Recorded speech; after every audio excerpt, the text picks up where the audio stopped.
1992年，湖南某市下属的县城出了怪事。这是一个靠近洞庭湖的县城，不是很发达，人口倒也不少。快到春节了，县城各家各户都忙碌了起来，大家都在添置年货，准备过年。一些在外地做生意或者是打工的本乡人也陆续回到老家。就在一片幸福祥和的气氛下，1月11号晚上，一个老汉却突然打电话报警。报警的人是曹老汉。喂，公安局吗？是的。不得了了，出了人命了，你们快来呀！是怎么回事？你先不要着急，先说清楚。有一个女的突然跳到池塘里面，我跑过去把她拖上岸了，但是人一下子就死了，真是吓死我了，你们快来吧！民警推测这是自杀案件，迅速赶到现场。现场在县城边缘，一片稀稀落落的住宅区，这里多是一家家独立的民房，有的是瓦房，有的是2层小楼。民房和民房之间相距几米，互相之间有不高的围墙挡着。这个县城靠近洞庭湖，水网纵横，到处都是湖泊、河流、池塘。住宅区附近有一条河流，还有几个池塘。当民警赶到现场时，落水女人已经躺在池塘边上，身上盖了2件衣服，遮住了全身。除了曹老汉以外，旁边还站着几十名围观的群众。民警们掀开衣服，顿时吓了一跳。民警们认识这个少妇，她是在县城里面卖早点的老板娘，叫做石彩萍。石彩萍大概有31、2岁的年龄，在县城有一家小店，主要是做着早点生意。她本来是乡下村里的人，17、18岁就来到县城打工做早点。几年以后，她同这家早点店的老板结婚，成为了老板娘。到现在2人结婚也有10年了，生育有1对儿女。他们夫妻开店时间很长，大半个县城的人都认识他们，民警们也不例外。石彩萍的老公叫做吕辉，是一个老实巴交的男人。平时吕辉只是在店里面做早点，招呼客人的工作全都是漂亮又会说话的媳妇石彩萍来负责。小小的店面除了夫妻2人以外，只有石彩萍的外甥女儿，一个16岁的小姑娘在帮忙，一共也只有3个人。也许是小地方，卖早点实在是没有什么收入。大概2年多以前，吕辉去省城找机会，在他表哥的帮助之下，也开了一个早点店。可惜省城卖早点的又太多，什么花样的早点都有，竞争也很激烈。这个店赚钱不多，却造成吕辉和石彩萍夫妻分居。石彩萍带着2个孩子住在县城，丈夫则在省城。平时石彩萍一个人带着外甥女儿卖早点，招呼客人。说起来，石彩萍也是一个挺厉害的女人，原因是这里的民风嘛，男人还是比较粗鲁的，所以说石彩萍能够打点的这样，说明她真的是挺厉害。这个石彩萍长得还不错，身材很好，又有几分风骚，免不得有些男食客对她进行调笑，她从容应付，也不当回事。一些男人还会嘻嘻哈哈，当面讲一些荤话，比如说，老板娘，你这么漂亮，还卖什么早点呢？别跟你老公了，你跟我得了。老板娘，你老公1年都回不来几次，你一个人晚上要是无聊，你就来找我呗。老板娘啊，看你这前凸后翘的，不如去县里酒吧陪人喝酒，一天赚的钱比你这破店1个月赚的还要多。对于这些调笑，石彩萍毫不示弱，反唇相讥，甚至笑着开口说脏话，骂得这些男人狼狈而走才算好。这个女人可真不好惹。有一次，一个男人趁机在她身上摸了一把，石彩萍就不干了，抓着男人的衣领开始破口大骂，当众就扇了这个男人2个耳光。男人看到石彩萍这么彪悍，急忙赔礼道歉，说是自己在开玩笑。石彩萍不依不饶，一定要去派出所。这个男人无奈之下赔偿了50元钱才算结束。要知道当时县城普通工人月薪也就只有100多元。还有一次，有一个地痞来吃早点，吃完不给钱，石彩萍去讨要，地痞反而伸手搂住了他的腰。石彩萍伸手推开地痞，这小子一怒之下就砸了几张桌子。没想到石彩萍直接操起一把菜刀，对准地痞流氓一顿暴砍。我让你砸老娘的摊子，我让你砸老娘的摊子。这个地痞做梦也没有想到石彩萍敢动刀，吓得向后就退。石彩萍是不依不饶，上去又是一刀。这个地痞见石彩萍是真砍，也不是装样子，吓得转身就跑。石彩萍拿着菜刀追砍出几十米，才被围观的群众劝阻。此后这个地痞再也不敢来石彩萍的摊子闹事。因为这2件事情，石彩萍在县城里也有些名气。自然石彩萍也不是什么坏人，也没有什么劣迹。她长得嘛还算不错，身材性感，但是文化程度很低，小学都没有毕业，谈吐也是比较粗俗。生意很忙，石彩萍有时候也去县城的舞厅去跳跳舞。她丈夫吕辉不会跳舞，从来不去舞厅。石彩萍很喜欢跳舞，经常换男舞伴。县城里疯传石彩萍同一些男舞伴有些不干不净，不过这些都是小道绯闻而已，谁也没什么证据。此时的石彩萍已经死去多时，面目青紫，口鼻扭曲。奇怪的是，石彩萍上身穿着衣服，下身一丝不挂，连内裤都没有穿。民警向曹老汉询问，这到底是怎么回事？曹老汉心神未定，结结巴巴，这真是活见鬼了，我年龄大了，有3高，平时晚上就跟我老伴儿出门散步1-2个小时，大概是8点多吧。我们走到这个池塘附近，突然看到旁边石彩萍他家房门砰的一下就被推开了，有个好像是没穿内裤的女子就冲出来，一下子就跳到池塘里，我吓了一大跳。现在气温才4-5度啊，池塘的水很凉的，怎么这个时候去游泳呢？结果这个女人下去了，扑腾了几下就没声了。我吃了一惊，对老伴说，哎呀，别是出事了，淹死人了吧？老伴说我瞎说，这池塘才1米多深，怎么可能淹死人？我就没听他的，3步我就冲到池塘边，一把把他给拖上来，前后也就10秒多钟吧。是石彩萍吗？死了没有？就是石彩萍，她真的没穿裤子，就这么光着腚了。我看着她摸了一下她的鼻子，呼吸很微弱，好像马上就要断气了。我就赶快大喊救命，我老伴就在旁边，看石彩萍这么光着腚也不能见人，就脱了衣服盖在她身上。几分钟以后，邻居们就陆续赶过来了，中医院的王医生也来了。王医生检查了一下，说是她的呼吸脉搏都停了，也救不了了，让我赶快报警。我就跑到小卖部打电话报警了。你是说石彩萍是突然开门冲入池塘的？是啊，她跑得还很快，就像是有人在追她一样。是谁在追她？这就不知道了，我没有看到有人追她。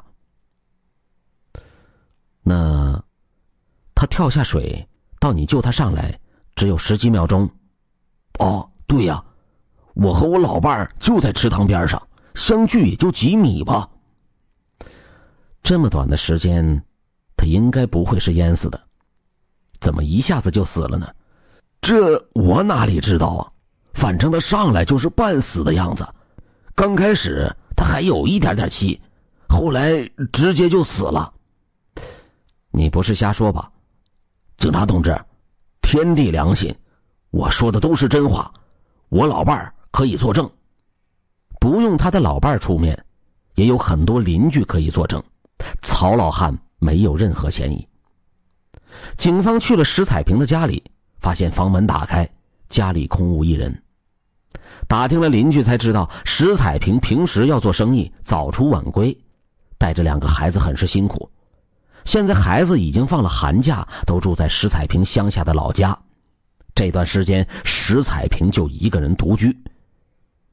民警们检查了现场，家里财物没有任何丢失，只发现石彩萍的一件罩衣丢在床上，外面的扣子都掉了。石彩萍的床有些凌乱，并没有发现什么其他异常，也没有任何体液的痕迹，当然也没有血迹。民警们回到局里，召开了案情分析会。对于石彩萍神秘死亡，大家都觉得有些莫名其妙。民警小王说，这个案子真的是很奇怪，看石彩萍的举动好像是投水自杀。不过我们也走访了她的外甥女，就是她店里的帮手。外甥女说，石彩萍当天情绪完全正常，跟她有说有笑，还说准备趁着过年不做生意这几天，带着她和孩子一块去省城玩一玩。我也走访了当天的食客，他们说的也都一样，石彩萍情绪上没有问题，甚至还挺高兴的。民警小张说，根据我们的调查，真看不出来，石彩萍的经济状况颇为不错，银行里还是有不少存款的，尤其是这2年，他的银行存款多了不少的钱，竟然有2万多。在座的各位肯定都没有他有钱吧？看来做生意是真的赚钱，哪像我们呢，拿这点死工资。石彩萍夫妻身体也很健康，没病没灾的，夫妻2地分居。石彩萍在县城有不少朋友，熟人甚至是舞伴，业余时间也经常跳跳舞、打打麻将，日子嘛过得也有滋有味的。从任何角度来说，石彩萍没有自杀的理由。刑警队长这时说道，石彩萍没有穿裤子，下身赤裸，家里有一件扯坏的罩衣，会不会是被人入室强暴，他才羞愤自杀呢？法医老冯说，不是，经过我们初步尸检，石彩萍没有被强暴，她曾跳入水中，好在只有10几秒，关键证据不能被冲掉。经过擦拭物检验，我们没有发现男人的体液，不是强奸案。这时民警小张又补充说，退一步说说，就是石彩萍被强暴后自杀，他也不该选择门口这个池塘，池塘水深只有1米，太浅了。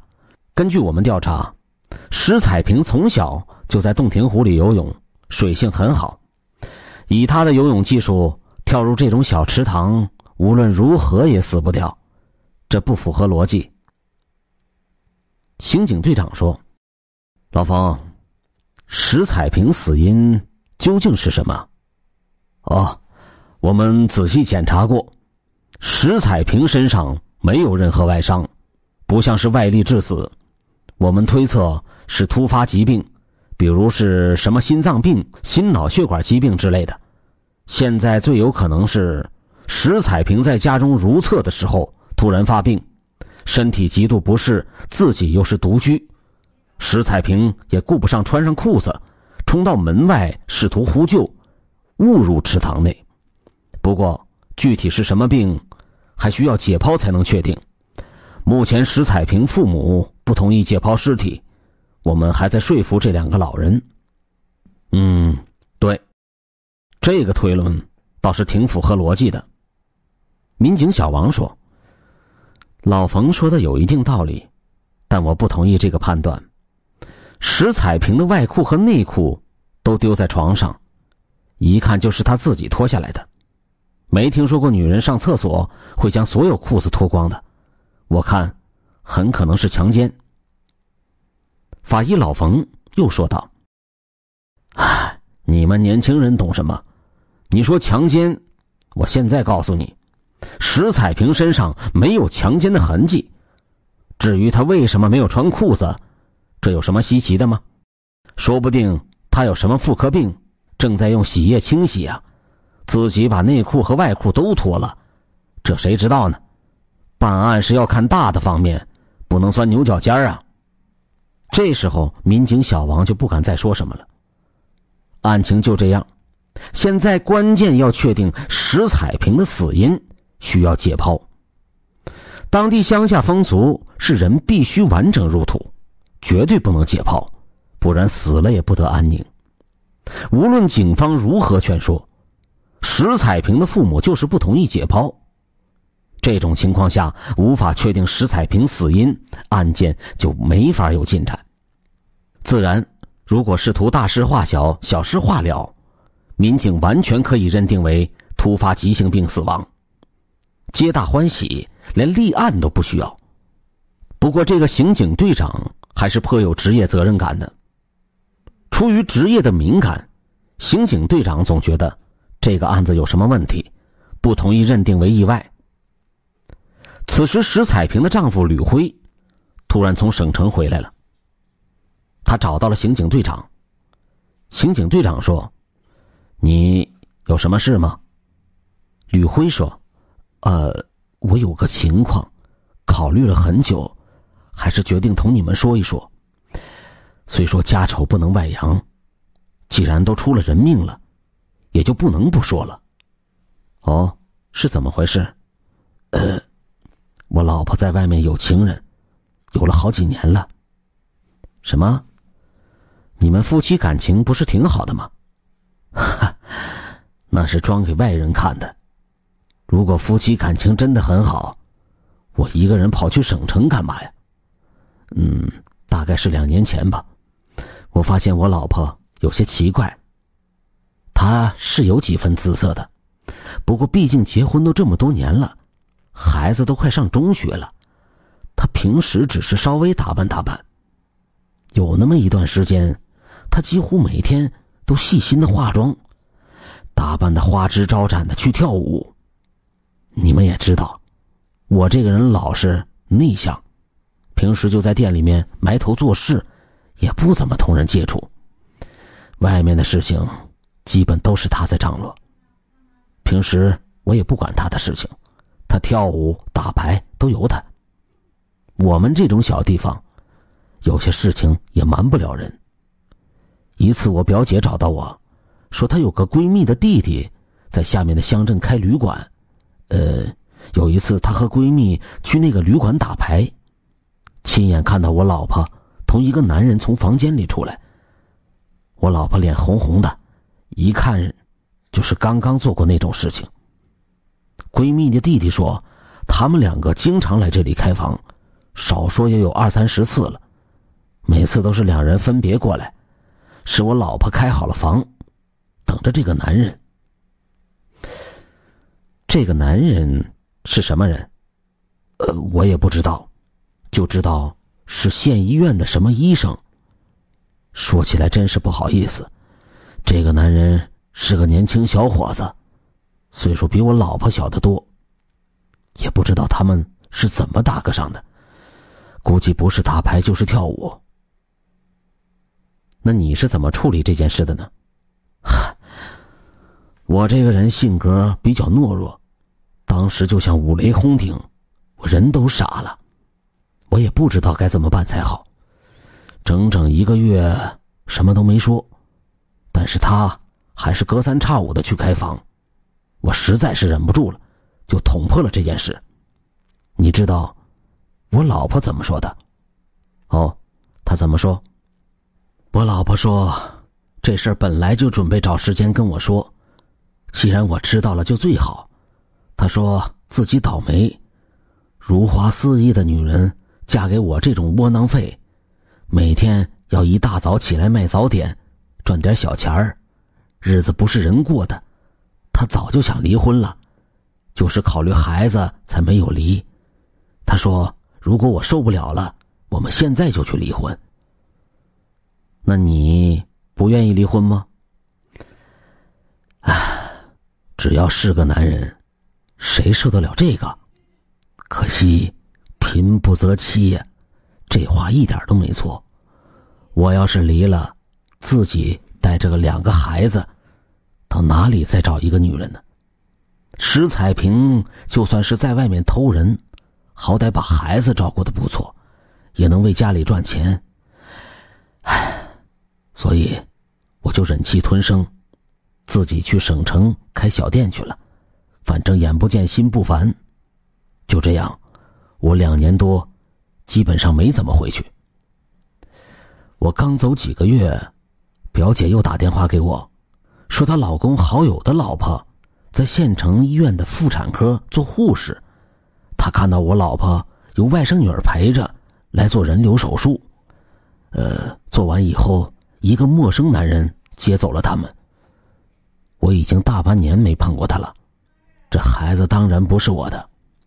我曾经回家闹过一次，但我老婆还是说大不了就离婚，还说我现在屁事儿不管，2个孩子都靠他来照顾，他不容易。当时我也没法子，就只能又走了。结果我老婆就出了事儿了。就算你老婆有情人，这也不能说明什么呀。吵架的时候她说过几句话，我现在觉得很可疑。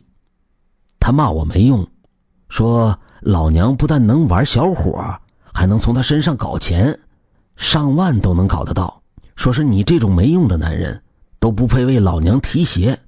我告诉你，我不但吃定你，外面的男人我也能玩得他团团转。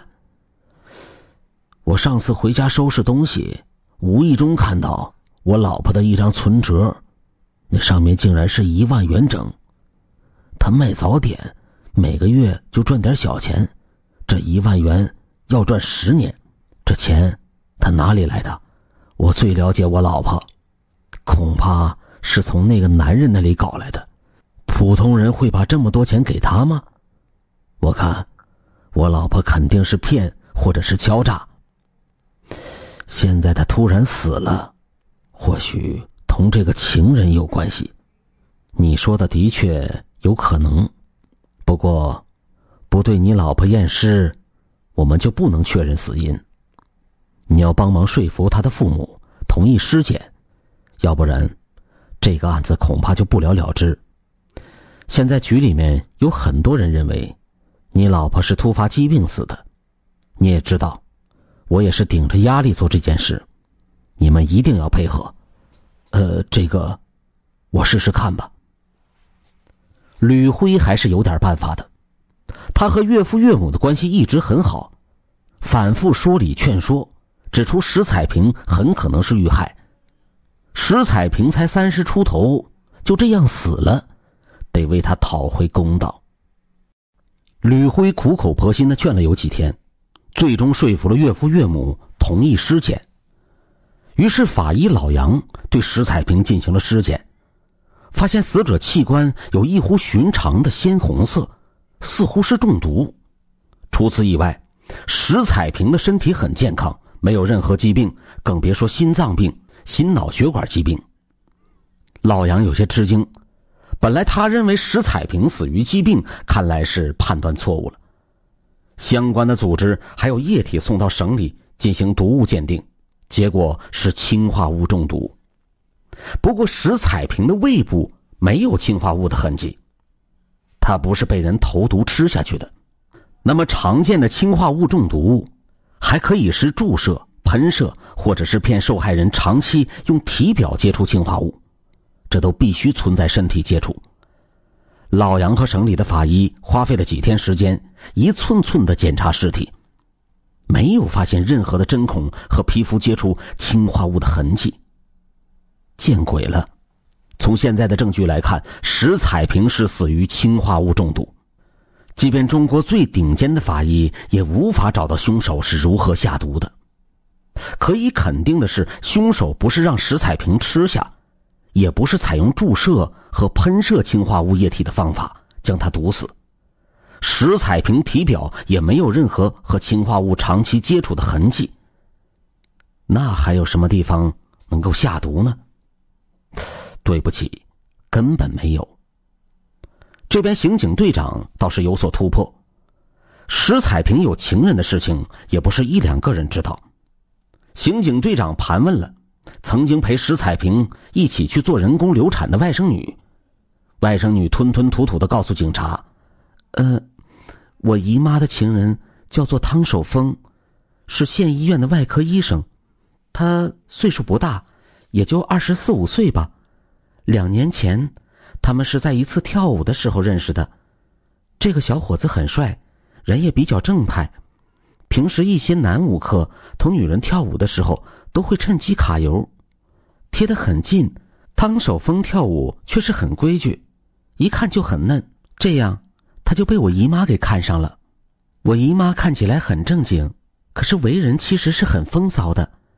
她曾经同2个机关干部开过房，后来向他们每个人都要了一大笔钱，方式是威胁他们会告诉老婆和单位的领导。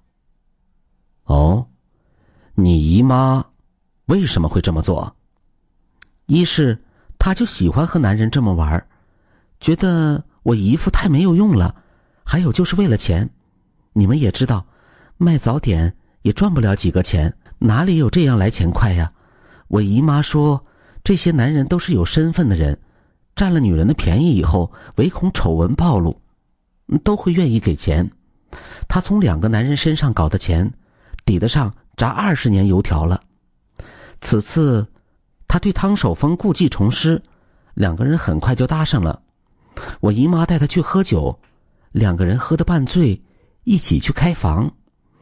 这一次不知道是怎么回事，我姨父好像是知道了，他们夫妻就闹翻了。我姨父去了省城，汤守峰有时候直接去我姨妈家过夜。后来我姨妈说她怀孕了，我知道是怎么回事，我就陪着她去做了手术。做完了以后，是汤守峰找了一个车将我们接走的。根据外甥女的交代，刑警队长将汤守峰请到公安局。汤守峰是邻省名牌医科大学的高材生，毕业以后回到老家县医院来就业，说好工作满3年就去省里大医院。开始医院对汤守峰评价不错，他是年轻医生，临床经验少，但基本功非常扎实。在前辈们的指导下，他也做了一些外科手术，老医生们都自愧不如。县医院的院长也是一名外科医生出身的，一次看了汤守峰缝合的伤口，也由衷的佩服，缝得真漂亮。汤守峰为人内向，平时很少说话，看起来人很正派。万万没想到的是，汤守峰却搞出过大事。在医院才1年时间，汤守峰就开始对手术病人家属索要红包，甚至说不给红包就不动刀。更为夸张的是，他不分对象，什么人都要。一次县里某局长的小姨子来做手术，汤守峰也索要红包。那这些亲戚哪是好惹的？随后这位局长就去举报，医院也没有办法，只能给汤守峰严厉的处分，差点开除公职。省城大医院听说有这件事情，认为汤守峰医德差，拒绝接收他。汤守峰的前途就这样完了。由此汤守峰情绪低落，总是愁眉苦脸。然而熟悉汤守峰的人都觉得这是不可思议的。汤守峰本人对钱看得很轻，大学时代曾经多次的捐款救助他人，搞得自己吃饭都困难，口碑一直很好。这次汤守峰到了公安局以后，有着医生特有的冷静。对于刑警队长的询问，汤守峰翻来覆去只是一句话：他和石彩萍确实认识，只是普通朋友。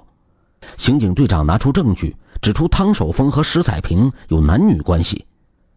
汤守峰才改口说，确实和石彩萍有不道德关系，也就开过几次房而已，充其量只是作风问题。刑警队长又指出，石彩萍是被氰化物毒死的，而汤守峰是医生，对毒物比较熟悉。汤守峰立即让刑警队长拿出证据，要是你有证据证明我杀死了石彩萍，现在就可以把我枪毙了，如果你没有证据，不能这样血口喷人来污蔑我。汤守峰说话滴水不漏，刑警队长找不到任何突破口。现在一切的关键在于石彩萍究竟如何氰化物中毒的呢？如果警方连这些都搞不清楚，证据链也就无从谈起。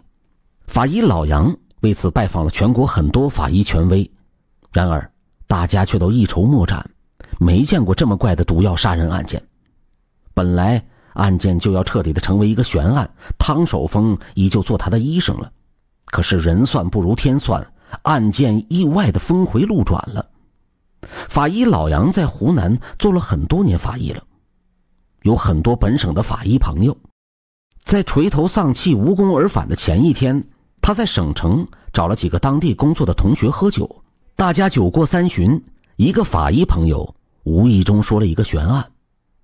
湖南南部某县乡下有一个30岁的农妇倒闭在一处田埂之上，当地警方找到了农妇的丈夫，是在10几里外一个村子的村民。丈夫知道农妇死亡，立刻激愤地表示他很可能是被田埂附近的村民给害死的，要求验尸。结果验尸表明农妇是中毒而死，然而农妇全身都没有发现任何注射或者是喷射毒物的痕迹，胃里面也是空的。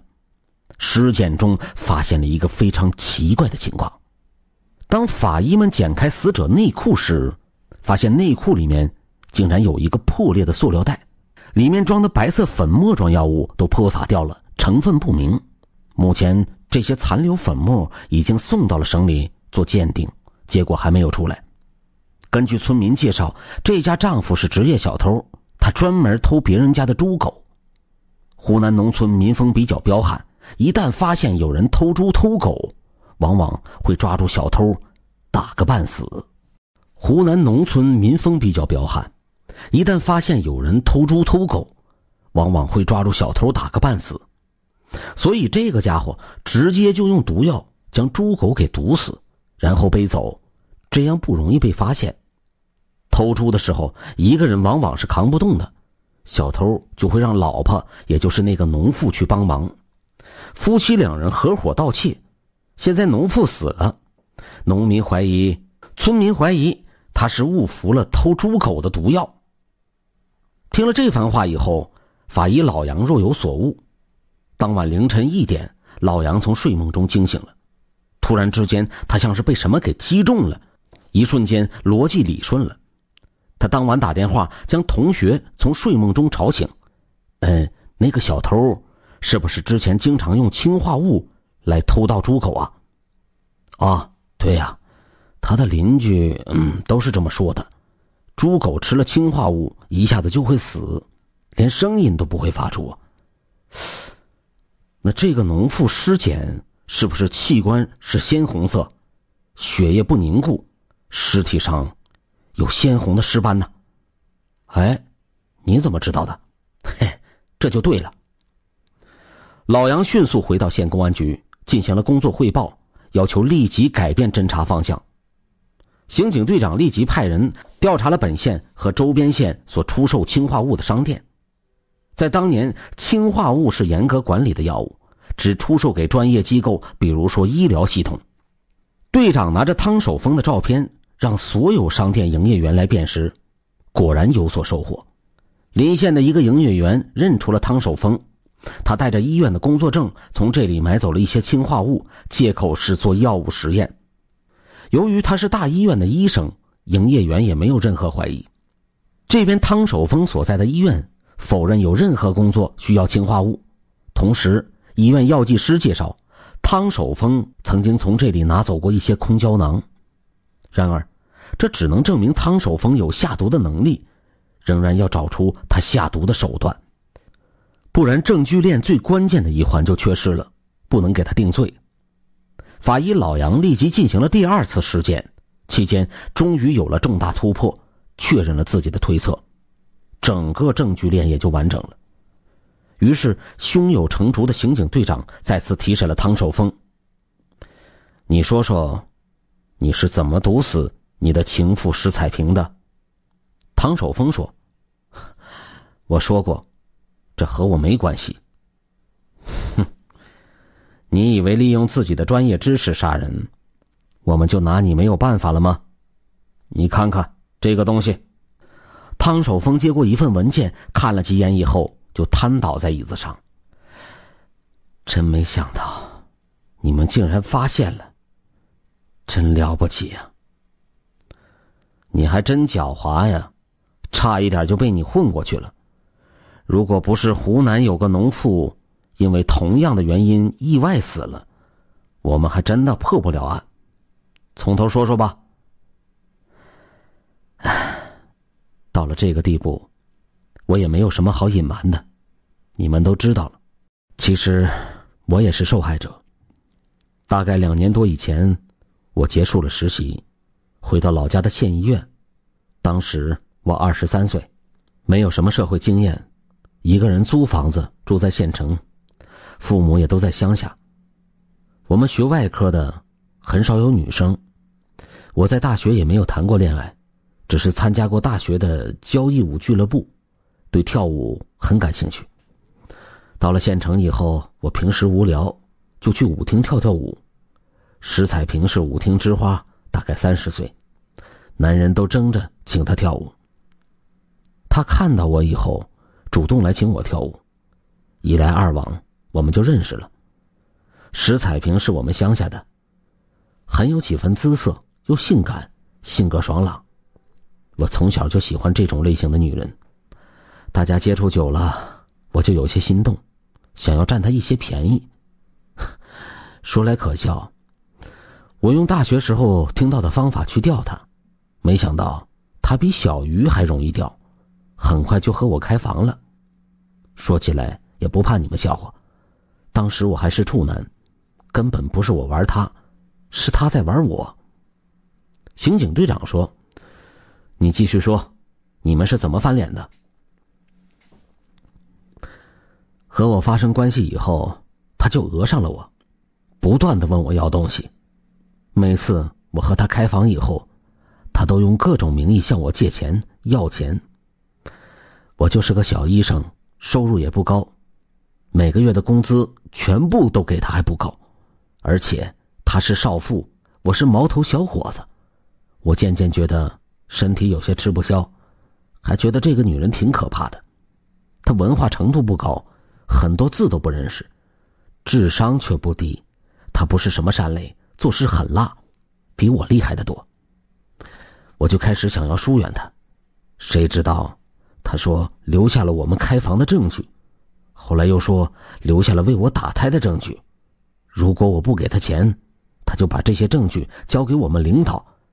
她是什么人？怎么可能让人白玩？刑警队长说：“那你就去医院搞钱。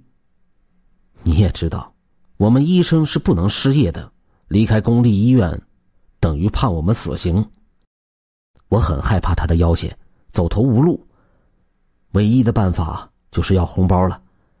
开始的时候，我只是暗示病人给红包，有些病人会给，有些则装作没听懂。而这个女人胃口很大，越要越多，我也没有办法了，就只能伸手要红包了。后来你们也知道了，我因为要红包被告发了，前途全没了。我真的非常恨他，没想到他还继续勒索我。我说现在钱都没了，前途也没了，还有什么好怕的？随便他去举报。他见我这么说，突然态度就变了。他说他想清楚了，干脆离婚同我结婚，之前的钱都算是我们2个人的，他会把孩子交给前夫，从此跟我好好过，还要生孩子来补偿我。他见我这么说，突然态度就变了。他说他想清楚了，干脆离婚同我结婚，之前的钱都算是我们2个人的，他会把孩子交给前夫，从此跟我好好过，还要生孩子来补偿我。这是他又耍了你？当然，亏了我还受过这么多年高等教育，智商还不如他一半。他这么一说，我就信以为真了，决定和他结婚。虽然他比我大了7、8岁，还结过婚。我有个亲姐姐，之前公费留学去了美国。我姐姐很孝顺，在美国省吃俭用，30多岁还没有结婚，却寄回来一大笔钱给我父母养老。我父母说自己不需要什么钱，这些钱干脆都留给我来娶媳妇儿。姐姐当时也同意了，但是我不同意。我说怎么也不能用父母养老的钱来结婚。有一次我对石彩萍就说了这件事情，说者无心，听者有意，他是看上这笔钱了。他那段时间对我很好，我也经常去他家过夜。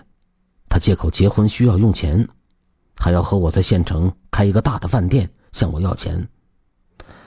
我就像鬼迷心窍一样，把我父母那笔养老钱交给了他，连借条都没写。后来我询问他什么时候结婚，他百般推脱。我也不是傻瓜，我知道我又被他骗了。我设法向他要钱，他就换成了一副凶恶的嘴脸说：谁拿你的钱了？你好好说话。你要是好好说话，我就认账。你要是凶，老娘根本就不承认有这回事。我恼怒之极，自己的钱被骗光了，前途没了，结婚又没有指望，现在连父母养老的钱都没了。我决定要报复她。不过这个女人可不好惹，她是一个泼妇，什么事情都能干得出来。我听说她曾经拿着菜刀追着一个地痞从街头砍到街尾。这种女人我是对付不了的。我把心一横，干脆将她干掉，一了百了，好好的出一口恶气。别以为读书人就是软蛋，我们也敢杀人，只是不用舞刀弄枪而已。你是怎么用氰化物将他杀死的？就是你们鉴定文件上说的那样。我是医生，大学的时候学过毒物学，对氰化物很是了解。在大学的时候，我们宿舍的几个舍友都是高材生，夜晚的时候无聊，就讨论怎么毒死人于无形，提到了这种方法。我到临县购买了氰化物，从本院药剂师那里搞到了一些空胶囊，自己回去将氰化物灌了进去。一切准备完毕，我就下手了。具体怎么动的手？当天晚上我到石彩萍家里过夜，我装作和她上床亲热，将她裤子都脱了。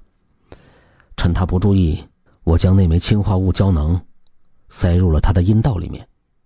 她吃了一惊，问我是什么东西。我说是我同学从香港带回来的春药，很有效果，一会儿就会见效。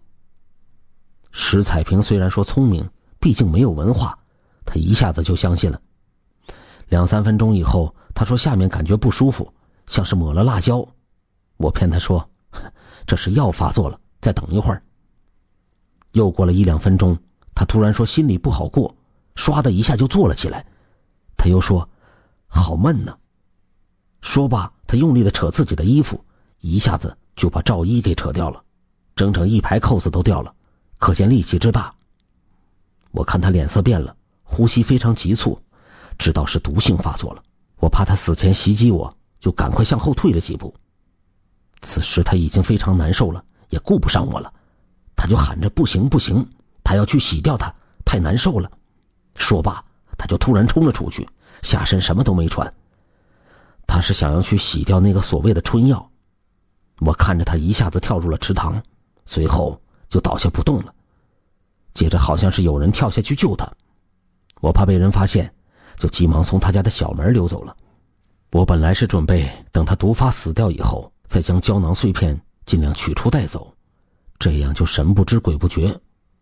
没想到她竟然冲了出去，多少留下了一些证据。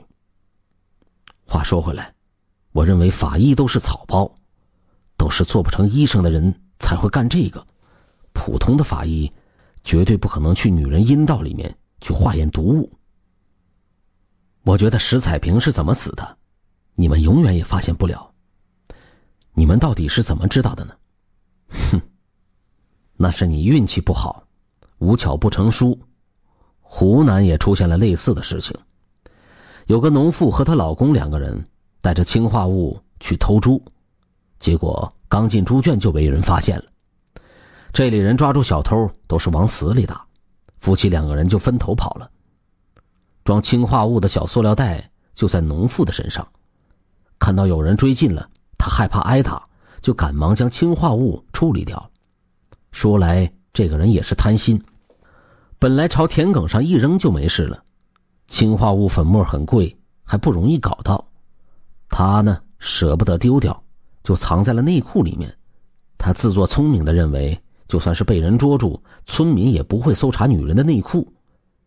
稍后逃跑的时候，他就把这袋氰化物的包装给磨破了，氰化物的粉末漏出来，混入体液，进入了阴道黏膜，他根本就不知道，跑着跑着突然就毒发倒地死了。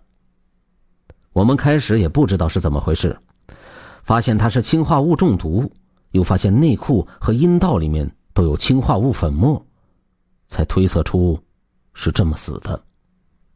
真是古怪离奇的事情。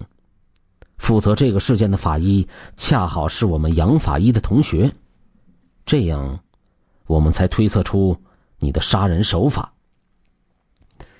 只是你的手法高明得多，几乎没有留下任何证据。第2次验尸，杨法医好不容易才发现石彩萍阴道里面同样有氰化物，还发现了胶囊的碎片。无论是氰化物还是胶囊，都同你购买和医院拿走的吻合。当然，如果不是农妇事件，我们确实做梦也想不到会在女人的这里面下毒。正常验尸只是检查阴道有没有强奸的痕迹而已，其他都不会检查。还有，当天你从小门溜走以后，路上被好几个邻居看到，可以证明你到过现场。我想这个你也知道。现在你还有什么好说的吗？没有，杀人偿命吧。我这一生真是失败，被一个农妇玩到去杀人。这么巧妙的杀人手法又被你们识破了，我也服了。最后汤守峰也受到了法律的制裁，他的这种杀人方法以前真的是闻所未闻。